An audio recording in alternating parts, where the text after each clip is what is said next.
Parenting ही आपली चौकट आहे, ते आपल्या आतली गोष्ट आहे. आता होतं असं पेरेंटिंगमध्ये की खूपदा आपल्याला असं वाटतं की आपल्याला जास्ती कळतं, कारण आपण एक 30-40 पावसाळे पाहिलेले असतात, मूल तर लहान असतं. पण तुम्ही जसं आता मुलांशी खेळताना मी नेहमी सांगतो की गुडघ्यावर बसा, मांडी घालून बसा, तर मुलांना कळतं.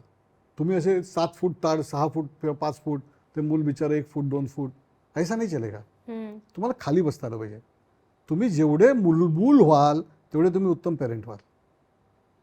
तुम्हाला मूल होता आलं पाहिजे, तुम्हाला रांगता आलं पाहिजे, तुम्हाला घोडाघोडा करता आलं तुम्हाला पाहिजे, लिटरली त्यांच्या पातळीवर लिटरली तुम्हाला तुम्हाला त्यांच्या विचार क्षमतेपर्यंत जाता आलं पाहिजे. तो काय विचार करतो हे तुम्हाला मग कळायला लागतं. तर ते ज्याला म्हणूया ना की अवघा रंग एक झाला म्हणतो ना, तसं तुम्ही ज्यावेळेला त्यांच्या बाल्यावस्थेत पूर्ण स्वतःला बघायला लागतं त्यावेळेला तुम्हाला ते समजतं की काय ते कोणत्या अवस्थेतनं जात आहेत. आणि ती अवस्था फार महत्त्वाची आहे.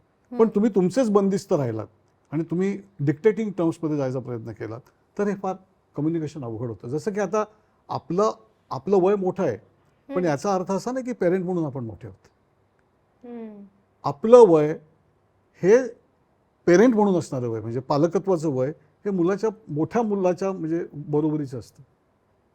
म्हणजे तुम्ही फार काही मोठे नाही आहात त्याच्यापेक्षा, कारण तुमचं पालकत्व आणि त्याचं बालकत्व हे इक्वल आहे. म्हणजे दोघांनी एकमेकांकडनं शिकायचं आहे ना. मग का तुम्ही तुमच्या आई वडिलांनी शिकवलेलं तुम्ही त्यांच्या डोक्यावर लादणार आहात? कारण असं आपल्याकडे काय होतं, आमच्या वेळी आम्ही असे वाढलो, हे असं ग्लोरिफाय करायचं कारण नाही आहे.